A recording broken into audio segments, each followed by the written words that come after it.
আসসালামু আলাইকুম দর্শক। পুলিশের সাবেক আইজিপি বেনজির আহমেদকে দেশ ছেড়ে যেতে সহায়তা করা নারী পুলিশ কর্মকর্তা শাহেদা সুলতানা সহ ১৪ পুলিশ কর্মকর্তাকে বদলি করা হয়েছে। বৃহস্পতিবার ১৫ আগস্ট পুলিশ মহাপরিদর্শক আইজিপি মোহাম্মদ মঈনুল ইসলাম স্বাক্ষরিত প্রজ্ঞাপনে তাদের বদলি করা হয়। গত ৪ মে রাতে বেনজির আহমেদকে দেশ ছেড়ে যেতে পুরোপুরি সহযোগিতা করেছে বর্তমানে র্যাবে কর্মরত অতিরিক্ত পুলিশ সুপার শাহেদা সুলতানা। তিনি বেনজিরের পরিবারের বেশ আস্থাভাজন। র্যাব সদর দপ্তরের অপারেশন ইয়ংয়ের সিনিয়র সহকারী পরিচালক অবস হিসেবে কর্মরত এই নারী কর্মকর্তাকে রাজশাহী রেঞ্জ ডিআইজি অফিসে সংযুক্ত করা হয়েছে।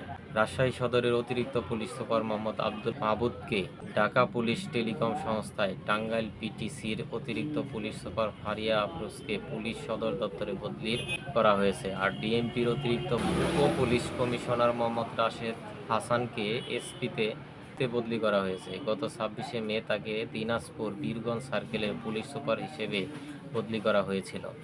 এ আদেশে সেটি বাতিল হয়। এছাড়া র্যাবের অতিরিক্ত police super Khandaker Mohammad Shamim Hossain, PBI অতিরিক্ত পুলিশ সুপার মোহাম্মদ সারোয়ার জাহান, সিআইডির অতিরিক্ত পুলিশ সুপার শেখ রাজিবুল হাসান, শিল্পাঞ্চল পুলিশের অতিরিক্ত পুলিশ সুপার মোহাম্মদ মঈনুল হক, সিআইডির অতিরিক্ত পুলিশ সুপার মোহাম্মদ শাহজাহান হোসেন, এপিবিএনের অতিরিক্ত পুলিশ সুপার মল্লিক আহসান উদ্দিন স্বামী, এপিবিএনের অতিরিক্ত পুলিশ সুপার আবু লাইজ মোহাম্মদ ইলিয়াস জিকো, এবিপিএনের অতিরিক্ত police super M Shahriar Abdullah bin Farid ও নৌ পুলিশের অতিরিক্ত পুলিশ সুপার মোহাম্মদ সুমন রেজাকে ঢাকা মহানগর পুলিশে ডিএমপি বদলি করা হয়েছে। ডিএমপির সহকারী পুলিশ কমিশনার গোলাম রুহানিকে খাগড়াছড়ি এপিবিএন ও বিশেষায়িত ট্রেনিং সেন্টারে বদলি করা হয়েছে। ধন্যবাদ দর্শক। আসসালামু আলাইকুম।